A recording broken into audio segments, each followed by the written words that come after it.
నాబార్డ్ ప్రాంతీయ కార్యాలయాన్ని ప్రారంభించిన రాష్ట్ర వ్యవసాయ సహకార శాఖ, మార్కెటింగ్ శాఖ, పాడి పరిశ్రమ శాఖ, మత్స్యశాఖ మంత్రి కింజరపు అచ్చెన్నాయుడు. టుడే టీవీ ప్రతినిధి Duggi Nageswara Rao. National bank for agriculture and rural development NABARD Andhra Pradesh ప్రాంతీయ కార్యాలయంలో బుధవారం రాష్ట్ర వ్యవసాయ సహకార, మార్కెటింగ్,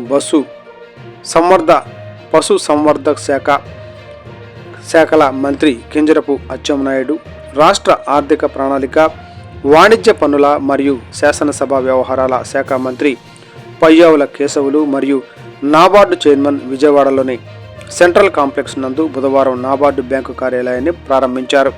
ఈ సందర్భంగా మంత్రి కింజరపు అచ్చెన్నాయుడు మాట్లాడుతూ, గ్రామీణ అభివృద్ధి లక్ష్యంగా ప్రణాళికలను పర్యవేక్షణ, అభివృద్ధి, వ్యవసాయ అభివృద్ధి ప్రోత్సాహం లక్ష్యంగా పనిచేస్తుందని అన్నారు.